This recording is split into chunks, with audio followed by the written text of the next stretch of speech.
आजकल आपने कई बॉलीवुड फिल्म्स गुंडों के ऊपर बनती हुई देखी होंगी और उनमें से कई फिल्मों को आपने देखा होगा, पर ज़्यादातर फिल्मों में सिर्फ इमेजिनेशन वाली कहानी होती है जिसका असल ज़िंदगी से उतना लेना देना नहीं होता।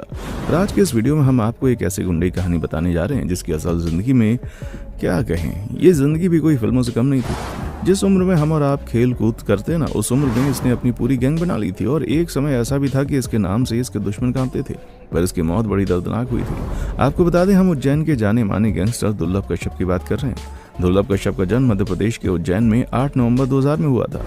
दोस्तों, कहते हैं कि अक्सर लोग गैंगस्टर तब बन जाते हैं जब उनके पास किसी चीज़ की कमी हो या उनके ऊपर कोई अत्याचार हुआ, लेकिन शायद ये हमेशा चली आ रही एक गलत सोच है। दोस्तों, आपको बता दें कि दुर्लभ कश्यप की मां एक गवर्नमेंट टीचर थी और उसका परिवार एक संपन्न परिवार था। दुर्लभ कश्यप को हमेशा से बहुत ही लाड़ दुलार से रखा गया था।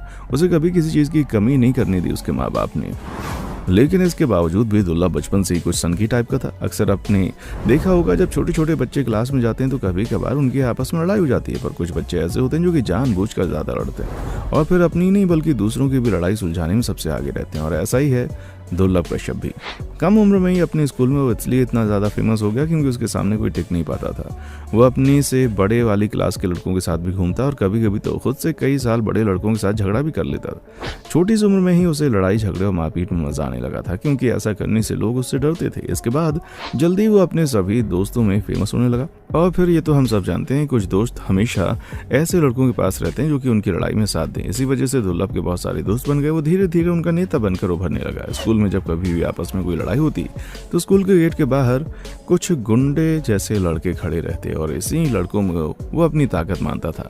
कैसे कैसे उसके इशारे पर इतने सारे लड़के इकट्ठा हो जाते हैं और यही काम दुर्लभ कश्यप करता था। किसी और की लड़ाई में अपनी ताकत दिखाने पहुंच जाता था। धीरे धीरे इसकी पहुंच बड़े लोगों तक होने लगी और अब इसकी गैंग में इसके उम्र के ही कई लड़के शामिल हो चुके थे और केवल 17 साल की उम्र तक इसने अपनी पूरी गैंग तैयार कर ली थी।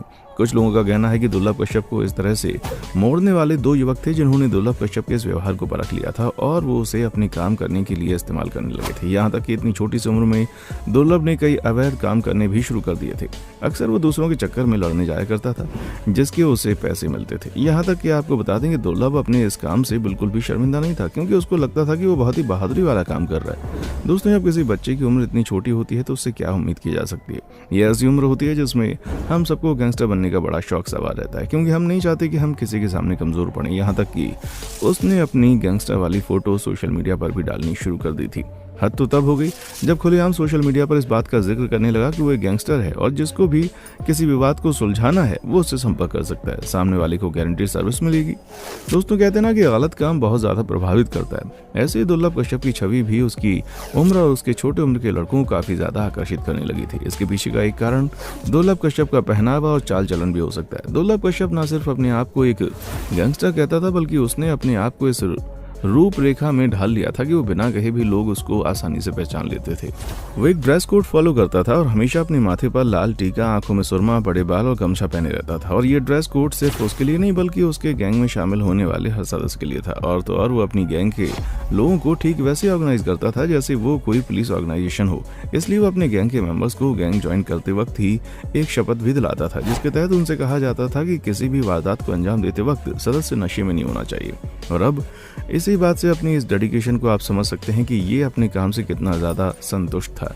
दुर्लभ धीरे धीरे अपने क्राइम का क्षेत्र बढ़ाता जा रहा था। उसमें हर तरह की वारदातें सामने आने लगी, जैसे कि लूटपाट, कार का शीशा तोड़कर उसमें रखे सामान को उड़ा लेना, लोगों से वसूली करना, किसी के फंसे हुए पैसे निकालना। और इस तरह से दुर्लभ जल्दी ही न सिर्फ लोगों में बल्कि पुलिस की नजरों में भी बहुत ज्यादा चढ़ चुका था। आपको शायद सुनकर हैरानी होगी, लेकिन ये जो बच्चा था इसकी उम्र मात्र 17-18 साल थी।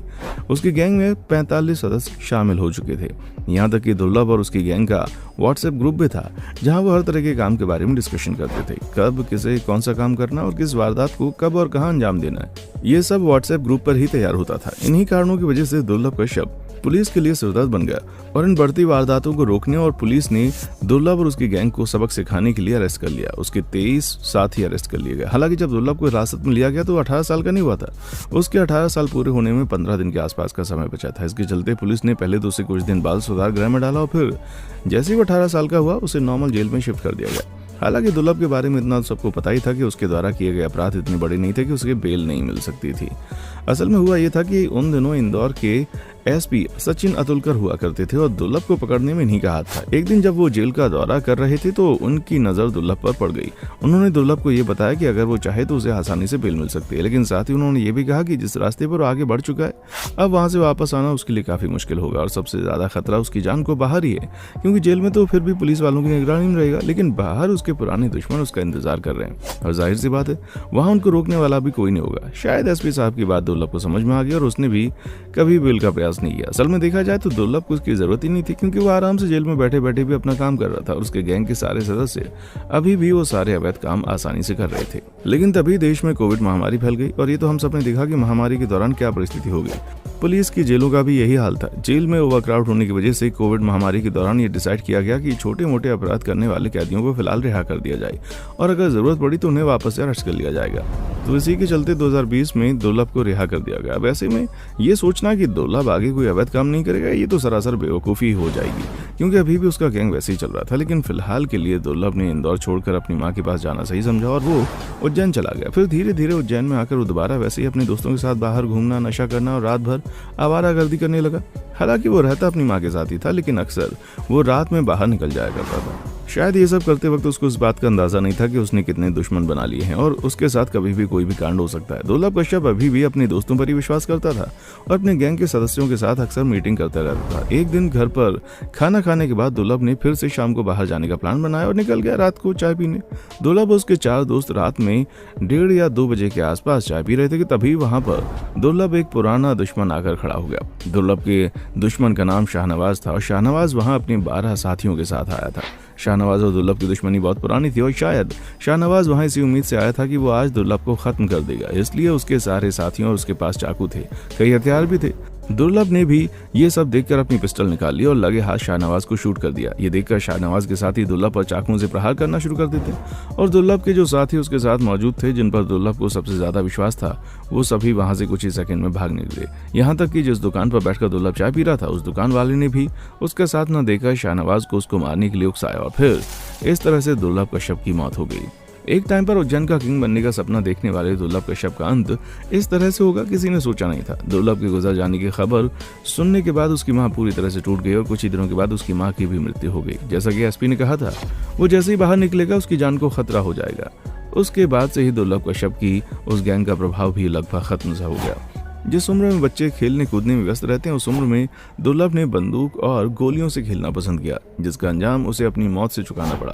तो दोस्तों आज के इस वीडियो में इतना ही। कैसे लगी आपको ये वीडियो कमेंट करके बताएं। वीडियो को लाइक शेयर जरूर करें। साथ ही इस तरह की वीडियोस को देखने के लिए चैनल को सब्सक्राइब भी करें। देखने के लिए शुक्रिया।